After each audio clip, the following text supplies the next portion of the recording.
On occasion, life can become overwhelming. There are so many things going on around us. We can't process anything more. Some of us have loved ones in hospitals and nursing homes during this time of confinement. The inability to reach out to them, knowing that they are struggling with their own very lives, can bring us to the point of despair.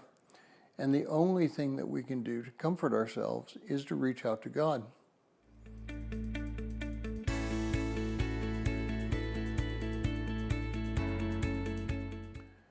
Or if you're joining us in going through this 6-month reading plan through the book of Psalms, today's reading is Psalm 102, the title through verse 10, and I encourage you to read that psalm.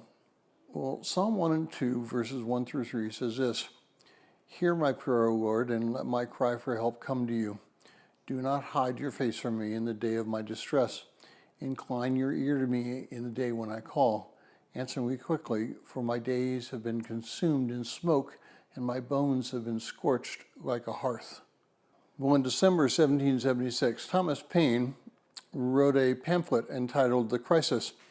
His opening line was, "These are the times that try men's souls." A few paragraphs later, he writes this: "'Tis surprising to see how rapidly a panic sometimes will run through a country. All nations and ages have been subjected to them. Yet panics, in some cases, have their uses. They produce much good as they do hurt. Their duration is always short. The mind soon grows through them and acquires a firmer habit than before. But their peculiar advantage is that they are touchstones of sincerity and hypocrisy, and bringing things and men to light, which otherwise must have lain forever undiscovered." Now, the winter of 1776 was harsh. We had suffered defeats on the battlefield, and those who had enlisted had done so for only 6 months, and many of them were ready to go home and give up because of the panic, the fear of seemingly losing the Revolutionary War. The spring and summer of 2020 have been and will be going to be very hard. People are willing to give up the fight and call defeat by giving into fear.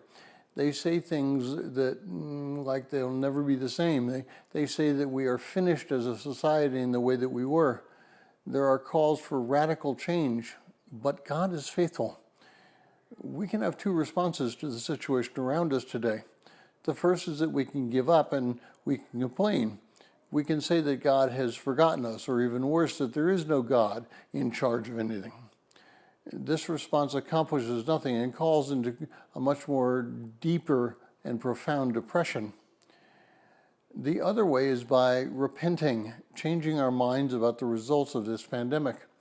And while there certainly have been terrible things occurring, this is our chance to trust God and fall on our knees and asking Him what He would have us do to glorify His name. We can make a choice. We can succumb to fear, or we can lift our voices in our lives by worshiping God and trusting that He is in charge. We need to fall on our knees and pray that God will lift this situation from us. But even while we are waiting, we can be working to bring praise to His name. And if you would like a PDF copy of this entire reading plan, please send an email to phineasjacobus@runningtohim.net.